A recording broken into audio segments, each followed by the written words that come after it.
Very good morning to you guys. Welcome to Asake Online. This is the CITE View. My name is Brighton. Today on the show, we're going to be looking at breast cancer awareness. Remember, it's the month of October where you bring awareness and get to talk about breast cancer and get to know more about breast cancer. And joining me this morning to help understand more about breast cancer is the former Deputy Prime Minister of Zimbabwe, and that's Dr. Thokozani Khupe, and also the Member of Parliament in Zimbabwe right now. And also she's the patron of the Thokozani Khupe Foundation to help understand more about breast cancer. Ma'am, welcome to the show. Thank you very much. Let's talk more about breast cancer. As the Thokozani Khupe Foundation, what do you guys do there? Yeah, first of all, I'd like to say that the Thokozani Khupe Cancer Foundation was formed after my diagnosis with breast cancer in 2011, because I realized that so many people are dying from cancer, not because they're supposed to die, but because they don't have any knowledge of cancer.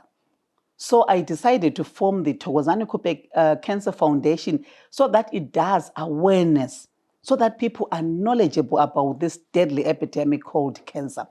Because once you know about it, once you realize that there's something wrong with you, you will immediately go into a health institution. Because once cancer is detected early, it is easier and cheaper to treat.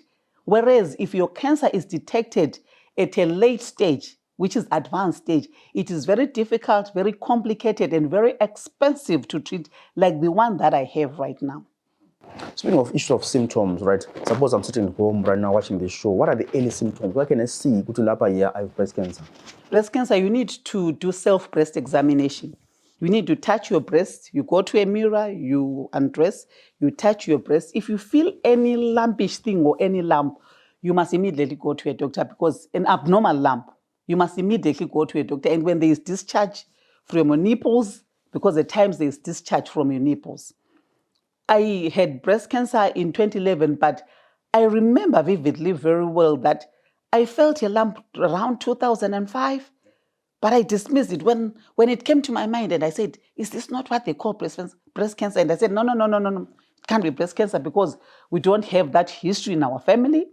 So it can't be breast cancer. So I ignored it. Remember 2005. But in 2011, I had just gone for a meeting. And then at night, I couldn't sleep. I had this excruciating pain, from my right arm. It wasn't even the breast, my right arm. And I was like, what is going on? So I had a meeting. So after my meeting, I then said to my staffers, I want to go to Morningside Clinic because I know there are doctors there. So they will have a look at me. So we went there, and this doctor then started, examining me. And I said, no, I've got this pain, and, I didn't sleep at night, so I need painkillers and blah, blah, blah. And the doctor tried to check, there was nothing. And then I said to myself, on second thought, why am I not telling this doctor about the lump that I have? And then I ended up saying, but doctor, I've got this lumpish thing. I don't know whether this lumpish thing is the one which is causing pain or what. And then the doctor started, feeling my breast, and she said, okay, honorable, this is not conclusive, but I think this is breast cancer. So I would advise that you go for a mammogram. So she then booked a mammogram for me, and it was confirmed that it was breast cancer. Fortunately then, it was stage 3 and it was treatable. So I did 8 cycles of chemotherapy. Then my breast was removed. Then I did radiation for 6 weeks, and that was it.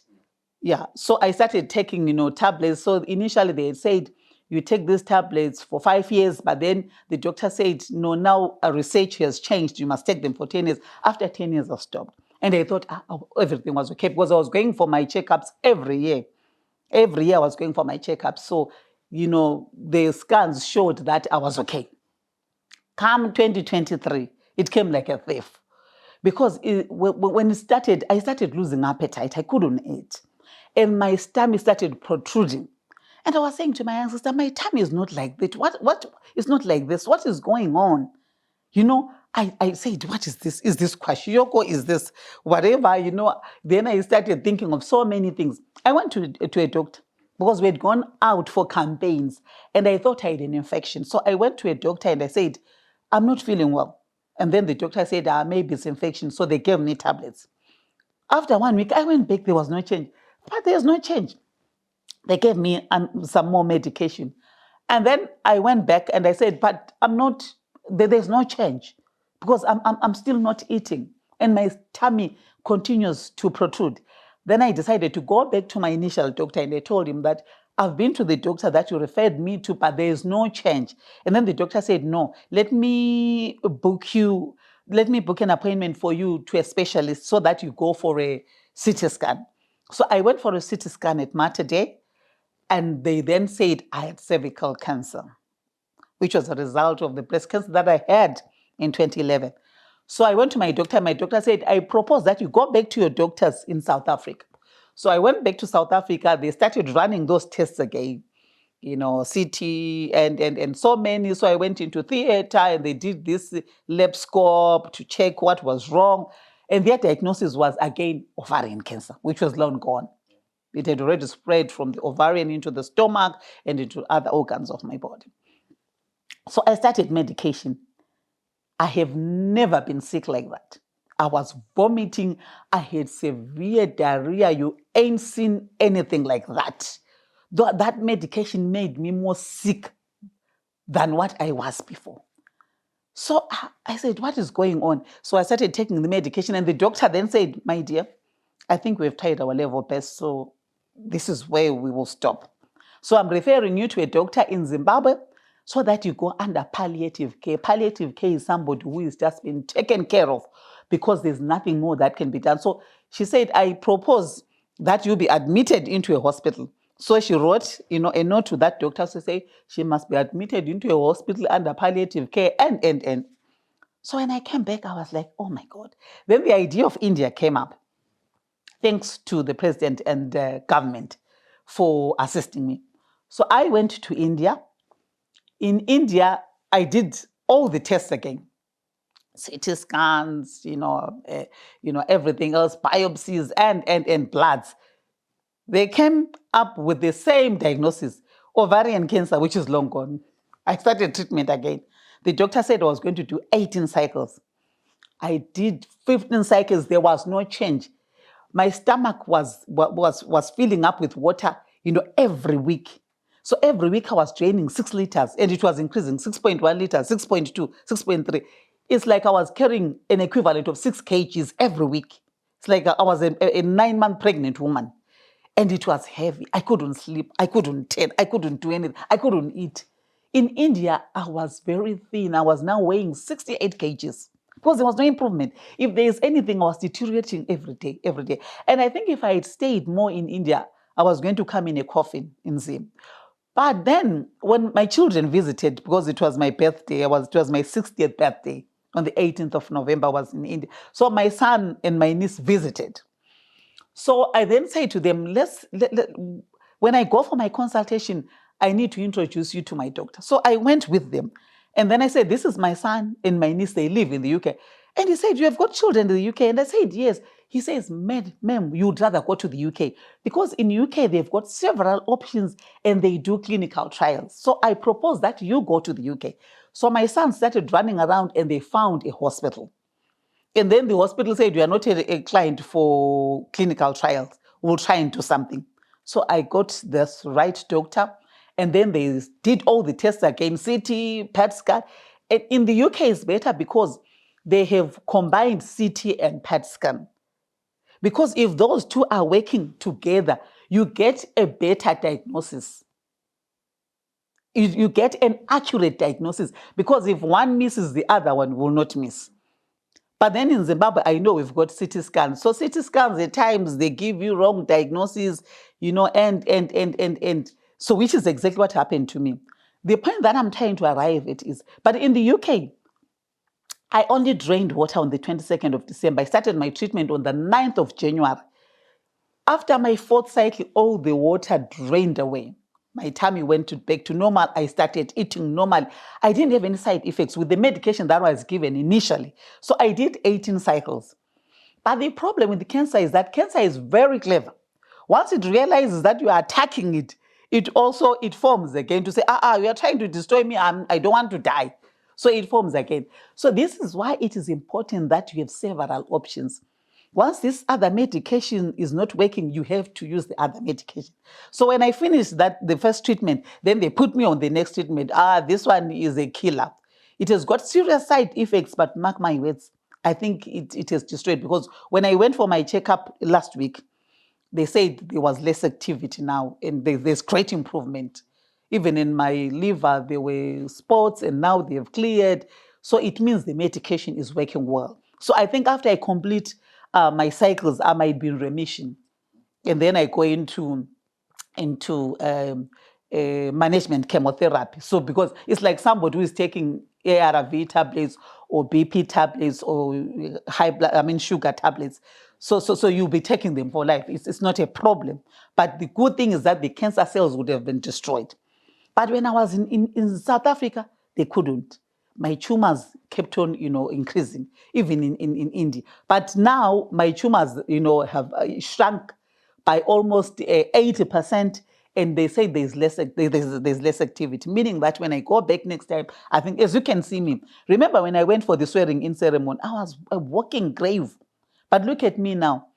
I'm feeling good. I'm feeling okay. But the issue that I'm trying to drive at, which is what the Thokozani Khupe Cancer Foundation is doing, is awareness programs. Because people must be aware. I want to tell you that almost all the deaths which occur these days is cancer. I lost a cousin sister 2 weeks ago from cancer. And just 2 days ago, I was listening to the news. 8 people died when they were coming from a funeral. And that gentleman said, we had gone to bury our mother who had throat cancer. Huh? 2 weeks ago, I buried my sister, and this one is saying they had gone to bury their mother who had throat cancer. So if you try to analyze, you will realize that most of the deaths these days is cancer. Cancer is a rising epidemic. It's now worse than HIV. Because with HIV, you know that there are ARVs.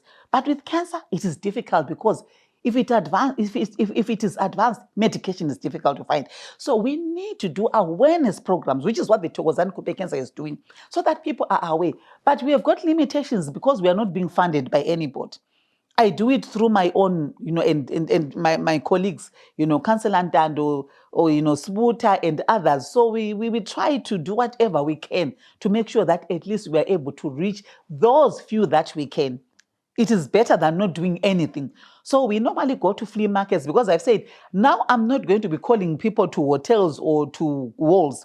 I'm now going to be going to where the people are. We go to flea markets, we go to salons to talk about cancer, so that people are aware. And I've realized that people are saying, no, tell me more about this. Tell me more about the symptoms. Where should I go when I want to go for a mammogram? But unfortunately, then when we did them, Mpilo's mammogram was not working. So you could only go to Dr. Ndovo's mammogram in Lopengula. That is where you could go, but you have to pay a lot of money. And then, most of their machines were not working. Even the scans were not working. And then even if you were to go to Parenya, the same thing is happening. So the next thing that we need to do, let's assume, yes, we go and teach people about cancer. We do awareness programs. And then they touch their breast, they realize they've got a lump. So they go to an institution. So what? So we need state-of-the-art equipment, both combined CT and PET scans, mammograms, radiation machines, you name it. Every equipment that is needed to treat any cancer. By the way, here we're talking about, we want all cancers to be treated, whether it's throat cancer, it's cervical cancer, it is prostate cancer, it is breast cancer. All these cancers must be treated. So you need all the necessary medication, so that once people are aware, when they go into a health institution, they will get a right diagnosis. Because once you get a right diagnosis, you are likely to get right treatment. For me in Zimbabwe, it was wrong diagnosis. I went to South Africa, wrong diagnosis, wrong medication. I went to India, wrong diagnosis, wrong medication. Hence the reason why I was not responding to treatment. But when I went to the UK, they said, no, it's not ovarian cancer. This is lobular breast cancer. Emanating from the cancer that we had, which has moved into the stomach, then into the ovaries. Whereas Zimbabwe and South Africa and India, it said it is ovarian cancer, which has moved from the ovaries into the stomach and. You see, so it is important that somebody gets the right diagnosis, so that you get the right treatment. Once you get the right treatment, there's prolonged life. But once you get the wrong treatment, that's why most of the people die. When my sister went to Mater Dei, she stayed there for 2 weeks.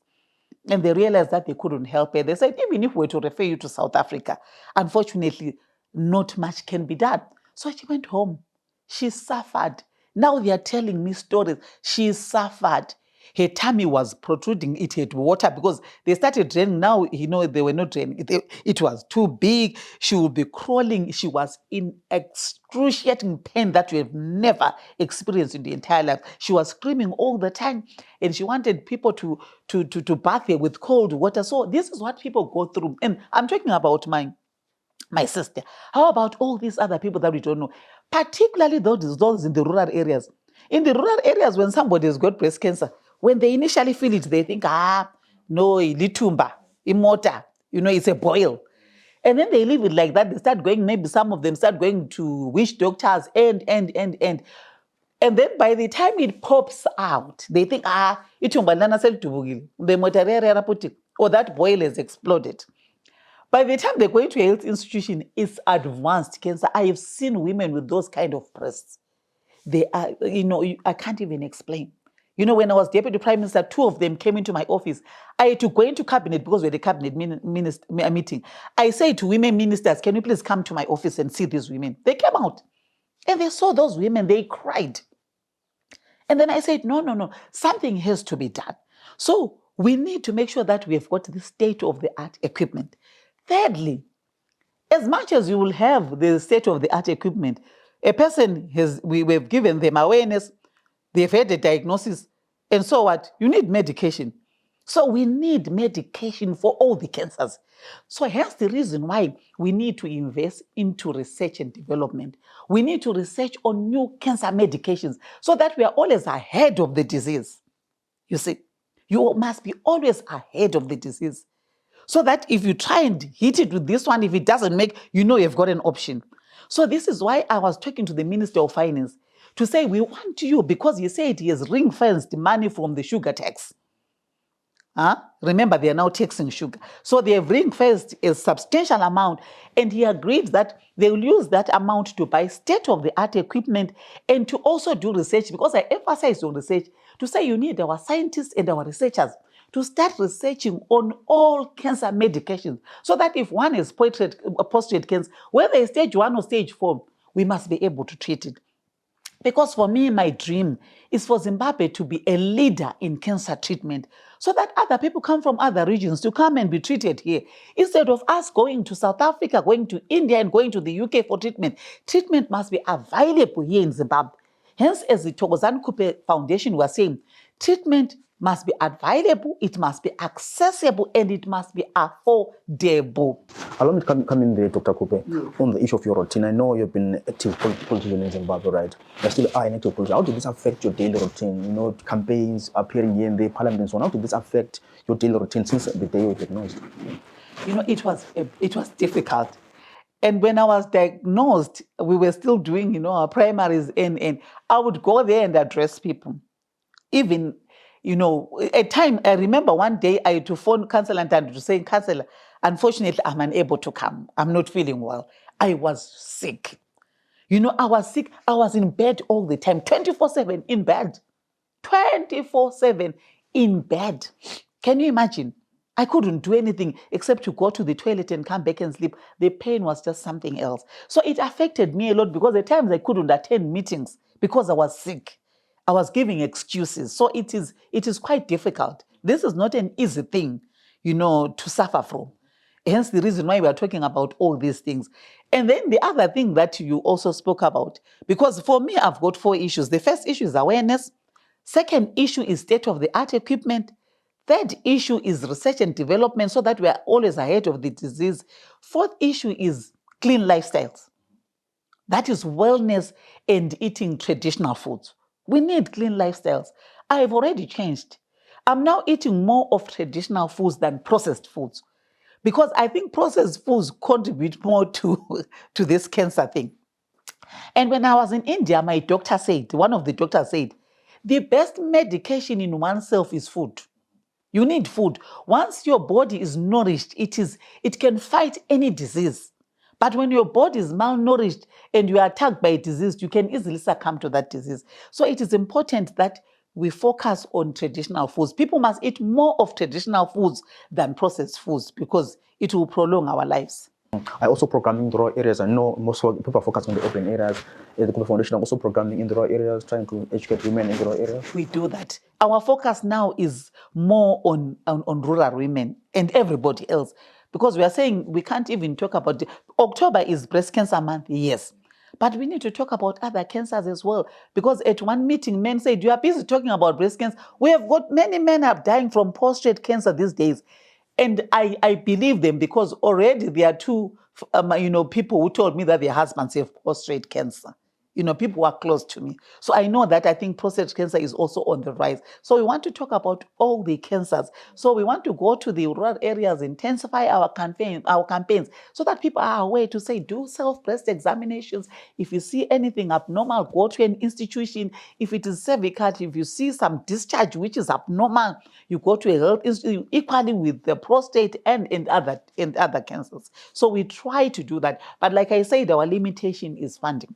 Hence, we're saying we need to come together, all cancer foundations, so that we intensify our awareness programs. And I've also gone to Parliament, and I raised a matter of national interest last week to say today marks the beginning of the Breast Cancer Awareness Month, and I'm calling on the Speaker of Parliament so that he sets aside a day at least every October where we come together and talk about cancer. And I also said all members of Parliament must go back to their constituencies during this month and do awareness programs on cancer, because so many people are dying from cancer, and they all said, yes, it is a noble idea.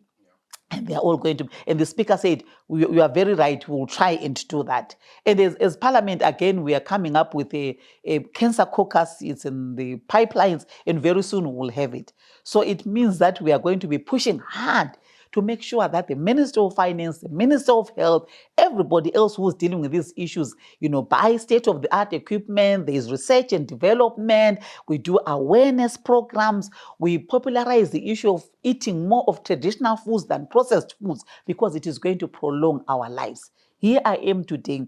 I'm now eating more of traditional foods because I've realized that I need to be strong.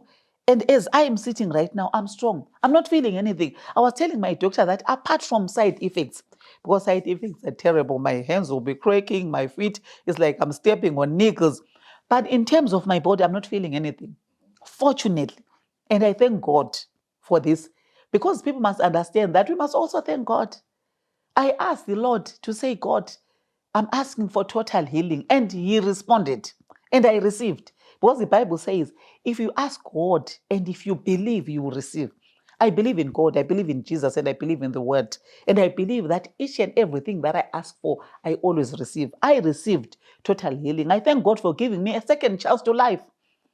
I thank God for that. Had it not been for that, I'll be 6 feet under. Thank God for giving me a second chance to life. I thank God for favoring me, because this is a favor. But I was saying, yes, I was assisted by government to go and be treated. But now I'm trying to give back as well, because now I've become an advocate for cancer. I'm now advocating for state-of-the-art equipment. I'm advocating for awareness programs. I'm advocating for research and development. I'm advocating for people to start eating traditional foods. I was telling people that when it comes to lives of people, we must stop politicizing issues. Look at what the First Lady is doing. She is popularizing traditional foods. And I'm saying, let's embrace this program so that people start eating these traditional foods. Let's not politicize these programs. Because right now we're talking about life and death. We need to do that. It's a very good program, and we must embrace it and run with it, all of us, so that our people start eating traditional foods. Yeah. Are there any different types of breast cancer? I know for men there's prostate, you spoke about ovarian, you spoke about stomach, you spoke about throat. Are there different types of breast cancer? I'm not aware of different types of breast cancer. Is breast cancer. Is breast cancer which is stage 1 or stage 2 or stage 3 or stage 4. Yes. Of course, when I went to the UK, my doctor said the cancer that I had was called lobular breast cancer, meaning that I think there are different types. There's the ordinary and there's this lobular. You see what I mean? But this lobular is as a result of the cancer that I had in 2011. It reoccurred. This is the recurrence of the... Yes, it was the recurrence of the cancer that I had, because I thought I was completely healed, but it came back. So it means it can come back. Hence the reason why I think if you start taking the management chemotherapy, you must not stop. Because remember, I stopped. I said, the doctor said after 10 years I must stop. Had I not stopped, I think I wouldn't have. It wouldn't have recurred. So right now I know that once I start, I'm not stopping for life. It's like somebody who's taking ARVs for life. BP for life, everything for life. So I will do that. Yeah. Talk about cycles. It's 18 cycles or 15 cycles. 18 Speak to us more cycles. about those cycles. What are those cycles and how long are those cycles? So it's every week. I was doing a cycle every week. So it was for 18 weeks. That's the chemotherapy that I did, which is about what?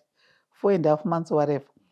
And then now I've started another treatment. So I've done 4 cycles for 4 months. Now I'm doing another 4 cycles for another 4 months. So I'll go back for my checkup in February. What can you say to a woman watching the show this morning to say, people are scared to go to the hospital and they show affordability as well. They say, I can't afford, I can feel the symptoms and so on. I can't afford, I'm scared of going to the hospital. And people say cancer is deadly or is it deadly, right? They're scared. If I say I'm diagnosed by cancer, I can die.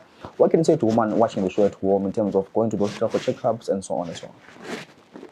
The first problem is that cancer has been a taboo. People didn't want to talk about cancer. If you've got cancer, it's something which is secretive. People don't want to talk about it. And I'm saying, don't do that. And once you are diagnosed with cancer, don't be afraid. Don't be afraid. Please remove that fear. Because cancer is just like any other disease. Confront it. And I've said, I'm going to fight it to the finish. I will not allow cancer to take me down, by the way. I'm going to fight it to the finish.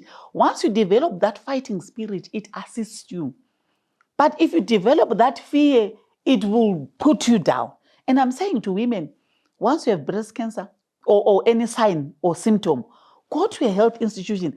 Don't be shy to tell your neighbor or somebody else to say, this is what I'm confronted with. I remember when I was diagnosed with cancer, when I got an award, after I'd been diagnosed, I got an award, African Achievers Award. So women came to meet me at the airport. So we went together to my house. And then I started talking about, this cancer. And we said, we would want women to go and be checked. So several women went and they were checked. One of them became a member of parliament late. She was checked and it was discovered that she had breast cancer. She kept quiet. She didn't do anything about it. So when she became a member of parliament, that's when she started saying, no, I'm now feeling something. And unfortunately, it was too late. She passed on. So once you discover that there's something wrong, don't keep it to yourself. Go to a health institution. Look for help. Look for assistance. Because once it is discovered early, in Zimbabwe, once your cancer is discovered early, it can be treated. These men that I'm talking about who have prostate cancer, they're going for radiation and they are better now. But once it advanced, I told you, it's complicated, it is difficult and very expensive to treat. So that's when people refer to South Africa, they come back, they go to India. When they come back from India, some of them are dead. You know of leaders in Zimbabwe who were being treated in South Africa. From there, they went to India. When they came back, some of them were in confins. Some of them died when they came back because they couldn't be assisted. So we need to make sure that I want to tell women and everybody else to say, once you find something amiss, go to a health institution. And if they tell you have got cancer, don't be afraid. Don't be afraid. Just confront it and say, I know I will be well. I know I'll get medication. I know I'll get the right treatment. So confront it. That's all I can tell people. But what destroys many people is fear and this secretive thing. You keep it to yourself. And then when you start talking to people, it's already advanced. I talked about my cousin sister. We don't know. Maybe she was feeling it a long time ago and she didn't tell anybody. By the time she went into a hospital, it was already too late. It was advanced. It had already spread to all parts of the body. So that's the most unfortunate thing. For me, I'm just a lucky person. And this is why I say it, I thank God. Because my cancer had long gone. It had spread to the stomach and other organs. So it's not an easy thing. But right now, look at me.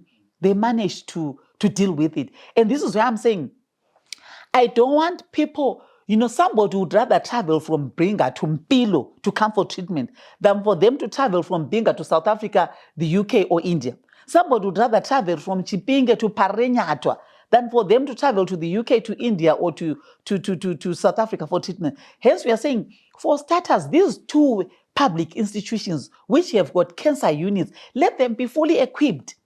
with a state-of-the-art equipment, with all the cancer medication, so that anybody in Zimbabwe who is found to have cancer, if they walk into that institution, they'll be able to get treatment immediately.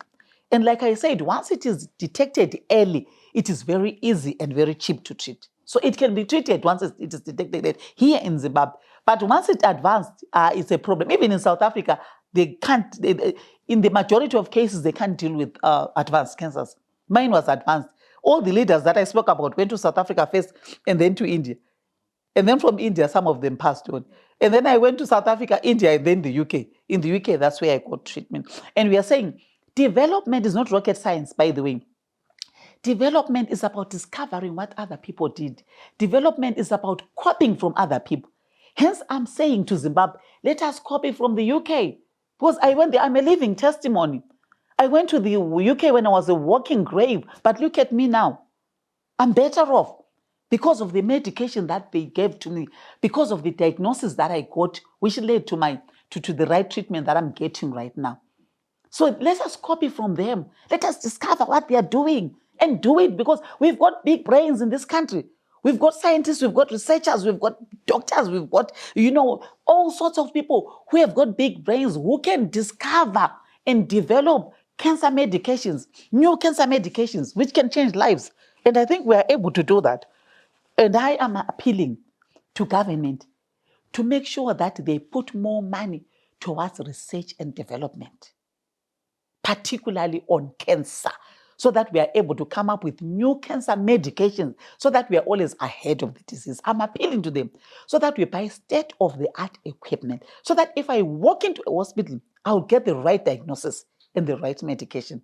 And we need to make sure that we intensify awareness programs through radio, through television. What we are doing right now, this is awareness, because somebody who is watching right now is learning something from what we're talking about. The social media, we need to intensify, these on the social media, everywhere else the way we can. We need to do that.